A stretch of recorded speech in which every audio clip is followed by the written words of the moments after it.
신현인군 주일 예배를 위해서 기도해 주시길 바랍니다.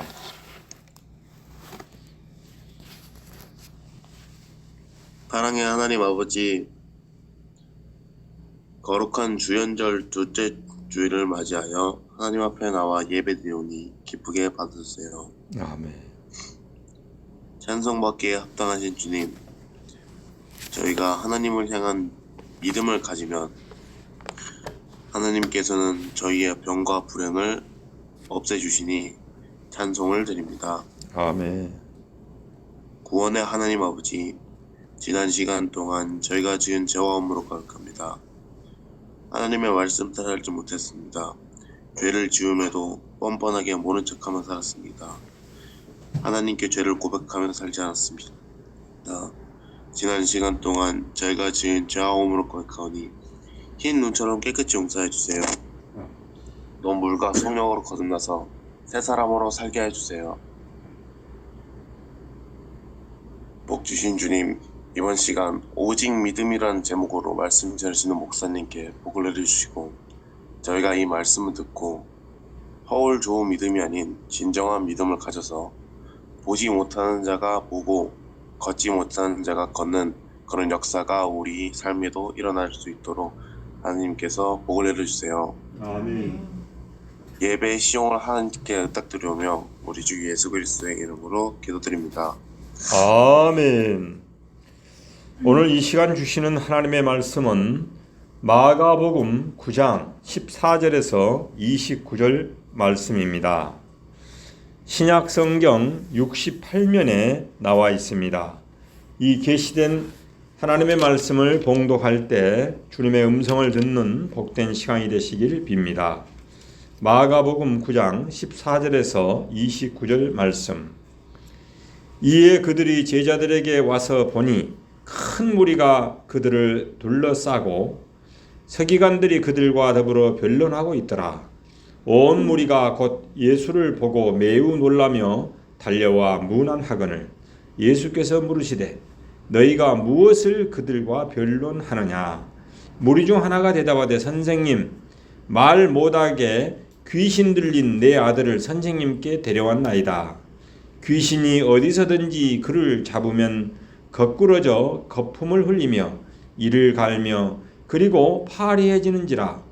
내가 선생님의 제자들에게 내쫓아 달라 하였으나 그들이 능히 하지 못하더이다.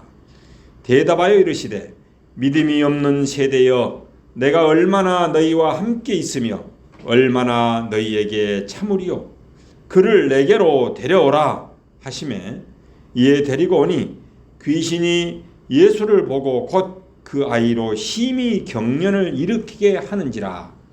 그가 땅에 엎드러져 구르며 거품을 흘리더라. 예수께서 그 아버지에게 물으시되 언제부터 이렇게 되었느냐 하시니 이르되 어릴 때부터니이다. 귀신이 그를 죽이려고 불과 물에 자주 던졌나이다. 그러나 무엇을 하실 수 있거든 우리를 불쌍히 여기사 도와주옵소서. 예수께서 이르시되 할 수 있거든이 무슨 말이냐? 믿는 자에게는 능히 하지 못할 일이 없느니라 하시니 곧 그 아이의 아버지가 소리를 질러 이르되 내가 믿나이다. 나의 믿음 없는 것을 도와주소서 하더라.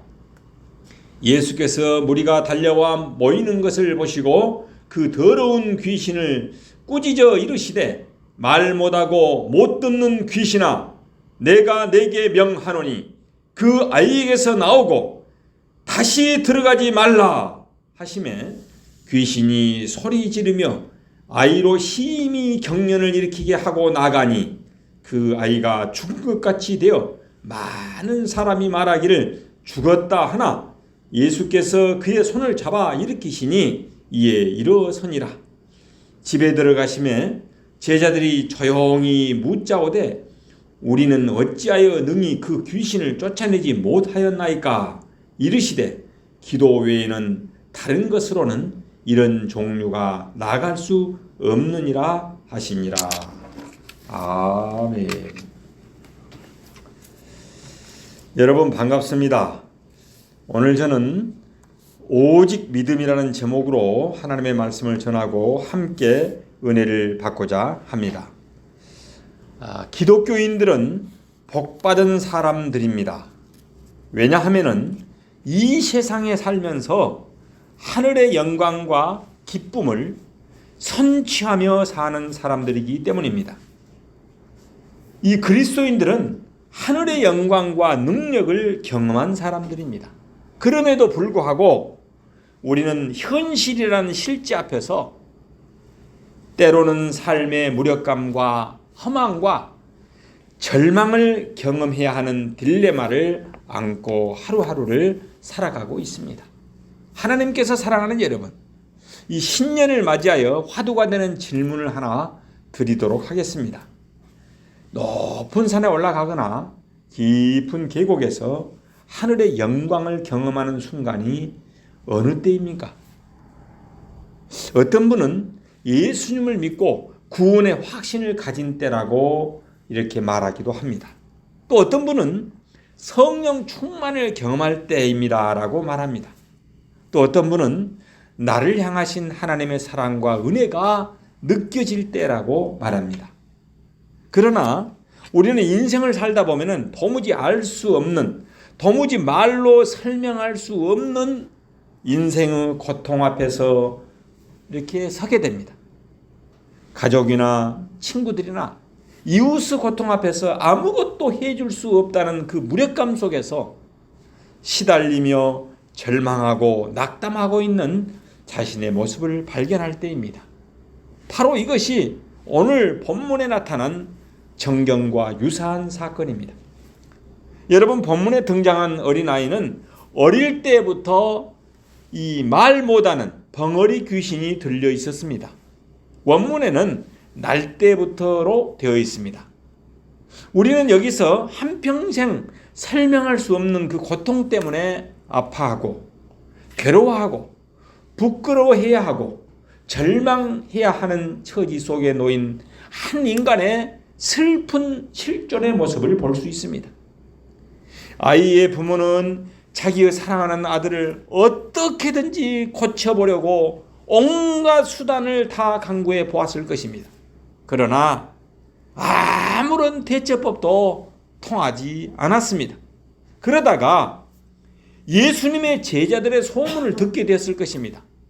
나사렛 예수님의 능력을 입은 제자들을 통해서 쩔뚝발이의 발이 펴지고 눈먼 자가 보게 되는 등 수많은 사람들이 병고침을 받았다는데 이들이 내 아들의 병도 고쳐줄 수 있지 않을까 하는 마지막 희망을 안고 제자들에게 달려왔을 것입니다. 예수님의 제자들은 아이를 고치기 위해서 여러 가지 방법을 시도해 보았습니다. 기도도 해보았습니다. 또 귀신 추방을 위한 명령 선포 기도도 해보았습니다. 나사렛 예수의 이름으로 명하노니 귀신아 떠나가라, 귀신아 물러가라 라고 선포 기도를 해보았을 것입니다. 그러나 아무 방법도 통하지 않았습니다.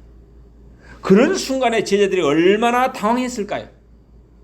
변화산에서 계시던 예수님이 베드로, 야고보, 요한 3명의 제자들을 이끌고 내려오시다가 이 9명의 제자들의 그 무력함과 그 당황함과 실패의 현장을 목도했습니다.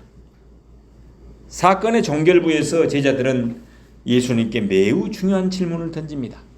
28절 말씀에 보면은 집에 들어가심에 제자들이 조용히 묻자오되 우리는 어찌하여 능히 그 귀신을 쫓아내지 못하였나이까? 우리는 어찌하여 고칠 수 없었습니까, 예수님? 하고 묻습니다. 우리는 어째서 아무런 능력이 나타나지 않았습니까? 우리는 어째서 이것을 해결할 수 없었습니까? 주님, 어찌하여 우리는 아무것도 할 수 없었습니까? 참으로 창피합니다. 오늘 본문 전체는 이 질문에 대한 해답을 주고 있습니다. 그러면 그 해답은 다음 2가지입니다. 첫째는 믿음이 없고 또 믿음이 부족하다는 것입니다. 그 세대를 바라보면서 예수님은 9절에서 뭐라고 표현하냐? 믿음이 없는 세대여라고 말씀하십니다. 우리가 살고 있는 지금 이 시대의 모든 사람들의 일반적인 특성을 지적한다면 이 세대는 믿음을 잃어버렸다고 말씀하십니다. 이 사건은 공간복음인 마태복음과 또 누가복음에도 나와 있습니다. 그만큼 성경의 기자들이 이 사건을 중요하게 여긴 것입니다. 마태복음 17장 19절에서 20절은 이렇게 말씀합니다. 제가 한번 봉독하도록 하겠습니다. 이때 제자들이 조용히 예수께 나와 이르되 우리는 어찌하여 쫓아내지 못하였나이까? 이르시되 너희 믿음이 작은 까닭이니라. 진실로 너희에게 이르노니 만일 너희에게 믿음이 겨자씨 하나만큼만 있어도 이 산을 명하여 여기서 저기로 옮기우라 하면은 옮겨질 것이요 또 너희가 못할 것이 없으리라. 예수님은 바로 마태복음의 말씀을 통해서 절망을 희망으로 바꾸는 믿음에 대해서 말씀하고 있습니다. 우리의 인생의 불가사의한 고통을 영광으로 바꿀 수 있는 절대적인 믿음의 초대장, 그리스도인으로서 가져야 할 믿음이 바로 본문의 핵심 메시지입니다. 본문에서 우리는 현대인이 가져야 할 믿음, 이 세상의 절망과 부조리를 능히 이길 수 있는 그 믿음이 어떤 믿음인가를 우리는 배울 수 있습니다. 삶의 부조리와 절망을 능히 이길 수 있는 믿음, 그 믿음은 어떤 믿음입니까? 모든 사람이 가져야 할 믿음은 다음에 제시한 세 가지라고 말할 수 있습니다. 첫 번째로 예수님에 대한 믿음입니다. 그 아이의 아버지는 불쌍하고 가련한 아들을 데리고 예수님의 제자들을 찾아갔습니다. 현대식으로 말하면 자기 아이를 안고 목회자나 전도사나 목회 전문 상담가들이나 정신과 의사를 찾아왔다고 할 수 있습니다. 바로 그분들이 문제를 해결할 수 있을 것이라고 희망을 가지고 그들에게 문제를 의논하고 도움을 요청했습니다. 그런데도 그 모든 것이 아무런 도움도 되지 않는 상황이었습니다. 여러분 오해하지 마십시오. 그 분야의 전문가들이 아무런 도움이 될 수 없다고 말하는 그런 이야기가 아닙니다.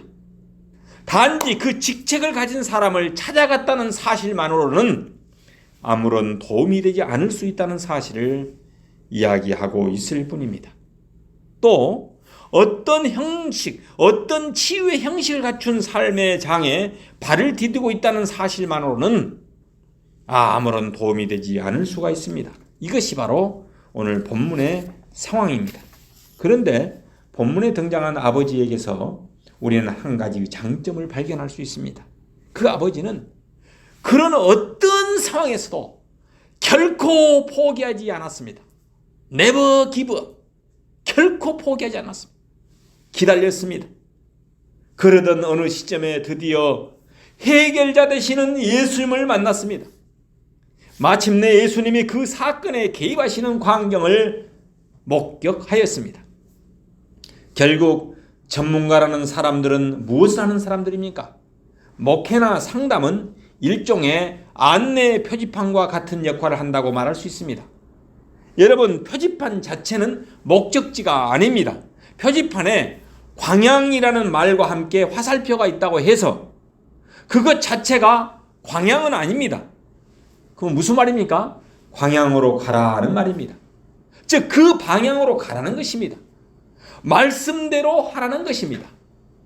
교회 건물인 예배당은 무엇을 가리키고 있는 것입니까? 행복한 동산교회의 예배당은 무엇을 가리키고 있는 것입니까? 교회의 머리 되시는 바로 예수님을 가리키는 것입니다. 목사의 설교나 기독교 상담이나 기독교적 치료 등에서 계속해서 가리키고 있는 대상은 무엇입니까? 바로 참 인간이요 참 신이신 참신으로 이 땅에 오신 예수 그리스도를 가리키고 있습니다. 어떤 유능한 상담자를 만났다고 해서 모든 사람이 다 치유되거나 다 바뀌는 것은 아닙니다. 그런데 어떤 사람은 또 치유되고 바뀌기도 합니다. 그런 사람을 보면 얼마나 기쁜지 모릅니다. 그런데 어떤 사람은 한 교회에서 3년 이상, 아니 10년 이상 신앙생활을 해도 도무지 변하지 않습니다. 그것은 무엇 때문입니까? 예수님을 바라보지 않고 눈에 보이는 환경이나 능력 없는 목사나 상담가를 바라보기 때문입니다. 오늘 본문에 있는 제자들의 모습, 또 이 어린아이를 끌어안고 있는 아비의 안타까운 현장을 한번 보십시오. 아비는 예수님의 제자들에게 어떤 능력을, 어떤 그 능력에 대한 그 기대를 가졌는지 모릅니다. 그러나 결국 그들에게서 아무런 도움도 얻을 수 없었습니다. 그들은 결국 솔루션 되시는 예수님을 만날 때까지 기다려야만 했습니다.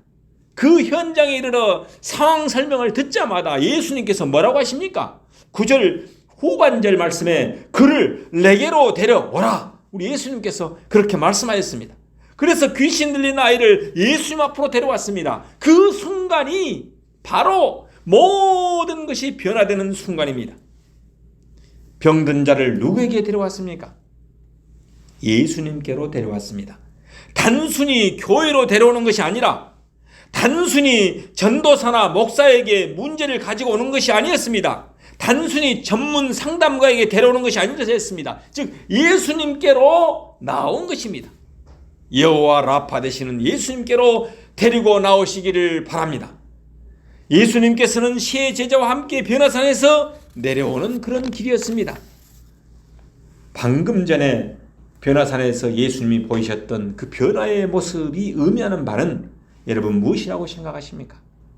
바로 그것은 하나님의 영광이었습니다. 그분이 변하는 모습을 통해서 제자들이 확인할 수 있었던 사실은 결국 한 가지였습니다. 무엇입니까? 예수님이 곧 하나님이시다는 사실입니다. 창조주이신 하나님께서 하늘의 영광을 버리고 이 칠흑 같은 사바세계에 내려오신 이유는 친히 죄악 가운데 있는 우리를 건져주시는 우리의 구원자가 되기 위해서입니다. 여러분은 창조주요 구원자이신 예수님 앞으로 나온 적이 있습니까? 외형적으로 신앙생활하는 것으로는 큰 의미가 없습니다. 나를 지으신 나의 창조자, 내 병을 치료하시고 내 내면의 병과 내 환경을 치료하시고 내 삶을 바꾸기 위해서 우리의 삶의 장에 찾아오신 그분이 바로 지금 여러분에게 이렇게 말씀하십니다. 내게로 오라. 그리고 너의 문제를 가지고 내게로 오라 라고 말씀하십니다. 여러분 예수님 앞으로 그 문제를 가지고 나오시길 바랍니다. 종교에 대한 신앙심만을 가지고 여러분의 삶이 변화될 것이라고 쉽게 낙관하지 마십시오. 그것만으로 안 된다는 사실을 저는 20년의 이 목양 활동을 통해서 깨닫게 되었습니다. 예수님이 하나님이시라는 사실을 여러분 진지하게 한번 생각해 보십시오. 내가 영접한 예수님이 하나님이시라면은, 내가 기도하며 도움을 구하는 그분이 곧 하나님이시라면은 단순한 이 명제를 한번 떠올려 보십시오. 그분이 만일 하늘과 땅을 창조하신 하나님이시오, 말씀으로 만물을 붙들어 섭리하신 하나님이시라면은 문제는 달라지지 않겠습니까? 이것이 바로 기독교 교리의 대명제입니다. 창세기 1장 1절에서 뭐라고 말씀하십니까? 태초에 하나님이 천지를 창조하시니라. 여러분 이 사실을 믿으십니까? 말씀이 육신이 되어 이 땅에 오신 예수님을 하나님으로 믿으십니까? 여러분 만일 인격적으로 예수님을 영접하셨다면 여러분은 하나님의 자녀가 되는 권세를 이미 얻었습니다. 구원을 하나님의 은혜로 말미암아 믿음으로 선물로 받았습니다. 하나님께서 사랑하는 여러분, 신앙생활을 해도 두 부류의 사람이 있습니다. 교회에 앉아서 예배를 드리는 사람이 있는가 하면은 하나님 앞에 서서 예배를 드리는 사람이 있습니다. 불교식으로 말하면 불당에 앉아서 예불을 드리는 사람이 있는가 하면은 바로 부처님 앞에서 예불을 드리는 사람이 있다는 말입니다. 하나님 앞에 서 있는 사람은 마음으로 나는 지금 하나님의 존전에 서 있다. 만물을 창조하신 그 창조주 하나님의 영광 앞에 서 있다. 전능자요 지존자이신 그분 앞에 서 있다라고 생각합니다. 만일 이 사실을 진정으로 받아들이고 믿는다면 예배의 태도, 삶의 태도가 얼마나 달라지겠습니까? 무엇이 우리로 하여금 이 험난한 사바 세계를 이기게 하겠습니까? 무엇이 우리로 하여금 삶의 고통과 절망을 이기게 하겠습니까? 그것은 오직 하나님에 대한 절대적인 믿음, 예수님에 대한 절대적인 믿음이라는 사실을 여러분 확신하시길 바랍니다. 둘째로 예수님의 능력에 대한 믿음입니다. 오늘 본문 22절에서 이 아버지가 예수님께 뭐라고 하며 도움을 구하고 있습니까? 제가 한번 22절을 봉독하도록 하겠습니다. 귀신이 그를 죽이려고 불과 물에 자주 던졌나이다. 그러나 무엇을 하실 수 있거든 우리를 불쌍히 여기사 도와주옵소서. 뭐라고 말했습니까? 무엇을 할 수 있거든, 무엇을 하실 수 있거든 도와주십시오. 이 말에 예수님의 대답이 너무나 흥미롭습니다. 23절에서 예수님께서는 이렇게 말씀하십니다. 할 수 있거든이 무슨 말이냐? 믿는 자에게는 능히 하지 못할 일이 없느니라. 할 수 있거든한 이 말이 예수님의 귀에 참으로 거슬렸던 모양입니다. 예수님께서는 그 아버지의 확신 없는 말 속에서 믿음을 포기해버린 자의 절망을 보셨습니다. 이것은 적극적으로는 도움을 구하는 자의 모습이 아니었습니다. 신뢰를 근거한 요청도 아니었습니다. 거의 포기한 상태에서 마지막으로 한번 던져보는 구조 요청에 불과했던 것입니다. 당신의 제자들이 실패했는데 당신인들 무슨 뾰족한 수가 있겠습니까? 라는 마음이었는지도 모릅니다. 그 자신 없는 소리에 예수님께서는 할 수 있거든이 무슨 말이냐? 믿는 자에게는 능히 못할 일이 없느니라 라고 호통을 치셨습니다. 이 소리를 듣고 아버지의 마음이 당장 달라졌습니다. 24절 말씀입니다. 곧 그 아이의 아버지가 소리를 질러 이르되 내가 믿나이다. 나의 믿음 없는 것을 도와주소서 하더라. 우리는 여기서 자신의 믿음 없음을 구체적으로 드러내며 예수님 앞에 도움을 구하고 있는 모습을 볼 수 있습니다. 마태복음 17장 20절에서 예수님은 제자들에게 뭐라고 말씀하였습니까? 제자들이 이 아이를 고치지 못한 이유에 대해서 예수님은 너희의 믿음이 적은 영혼이라고 말씀하였습니다. 제자들에게는 믿음이 적다라고 말씀하였습니다. 예수님은 일반적으로 그 당시의 세대를 가리켜 믿음이 없는 세대여, 믿음이 없는 세대여라고 지적하였습니다. 그리고 그 아버지의 마음의 밑바탕에 결정적으로 믿음이 결핍되어 있는 것을 보셨습니다. 그럼에도 불구하고 제자들에게 말씀하실 때는 너희에게 믿음이 없다라고 말씀하지 않으셨습니다. 단지 믿음이 적다라고만 말씀하였습니다. 하나님께서 사랑하는 여러분, 우리의 연약한 믿음이 예수님의 능력을 제한한다는 사실을 아십니까? 예수님께서 병자를 고칠 때마다 사용하신 말씀이 무엇입니까? 내 믿음대로 될지어다, 내 믿음대로 될지어다, 내 믿음대로 될지어다 라고 말씀하였습니다. 여러분이 아무리 커다란 난관에 봉착했다 하더라도 하나님께서 능히 이 문제를 해결할 수 있다는 믿음이 여러분에게 있습니까? 그 믿음이 중요합니다. 여러분이 믿고 있는 하나님은 어떤 하나님입니까? 이 변화무쌍한 세상 속에서 쓰러지지 않고 가까스로 적응하며 허우적거리며 겨우 살게 해주신 그런 하나님이 여러분의 하나님입니까? 아니면은 삶의 난관을 헤치고 위대한 꿈을 이루시는 위대한 하나님이 여러분의 하나님이십니까? 할 수 있거든이 무슨 말이냐? 믿는 자에게는 능히 하지 못할 일이 없느니라는 이 말씀이 여러분에게도 들려옵니까?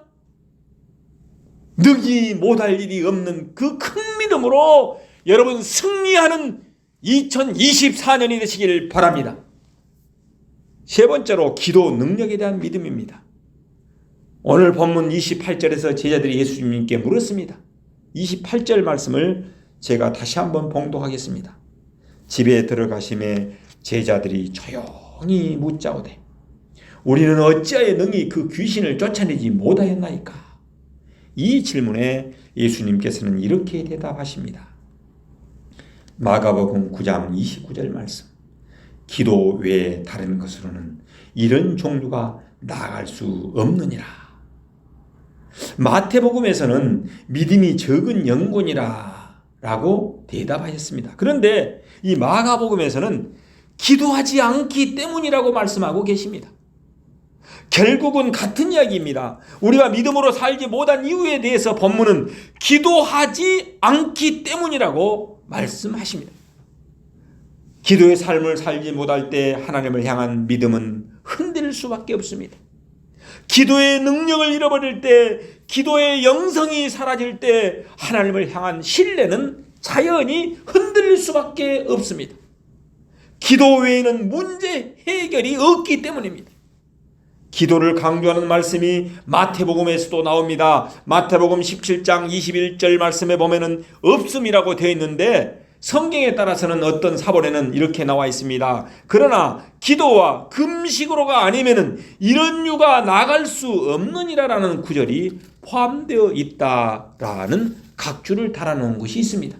다시 말하면은 마태복음의 어떤 사본에 의하면은 예수님께서 기도만 강조하는 것이 아니라 금식도 강조하셨다는 것입니다.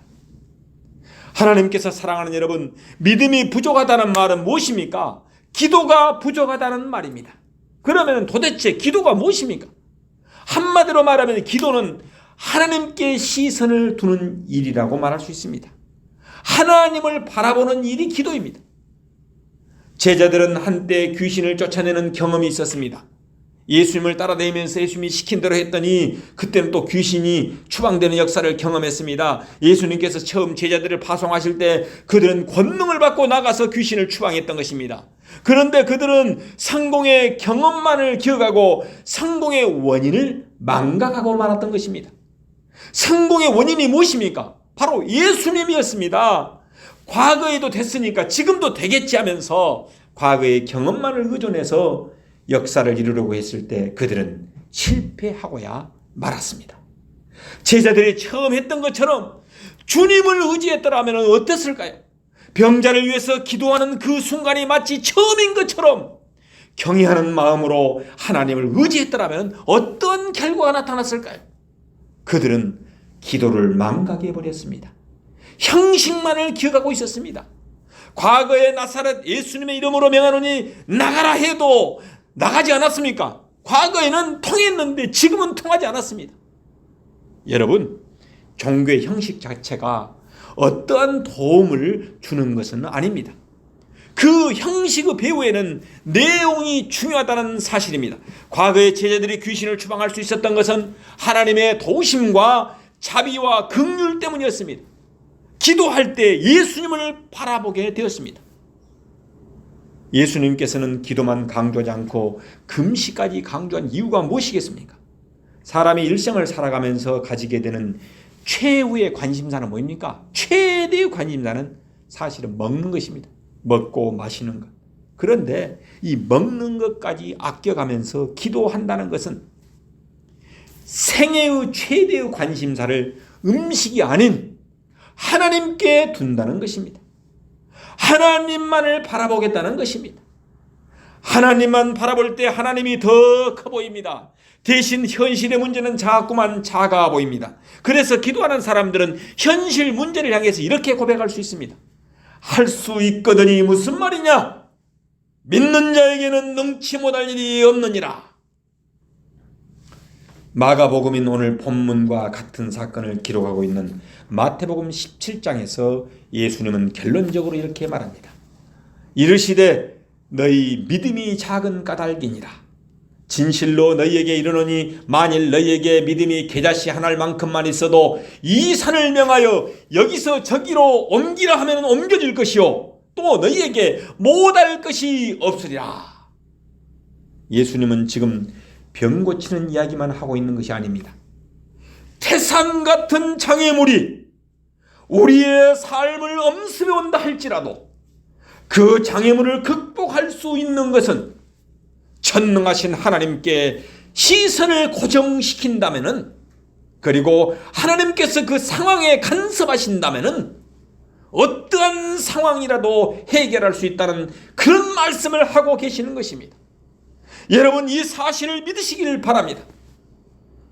하나님께서 사랑하는 여러분, 부조리하고 불공정하고 불가능한 세대에서 승리하는 방법이 무엇이겠습니까?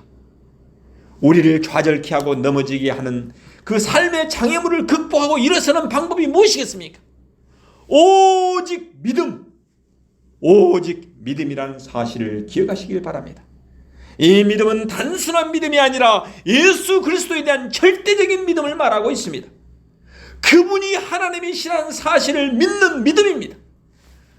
그분의 전능자로서 능력을 신뢰하는 믿음입니다. 영광의 예수님을 바라보는 영안의 눈이 열리시기를 바랍니다. 여러분이 처한 환경 속에 개입하시는 전능하신 하나님의 손길을 경험하시기를 바랍니다.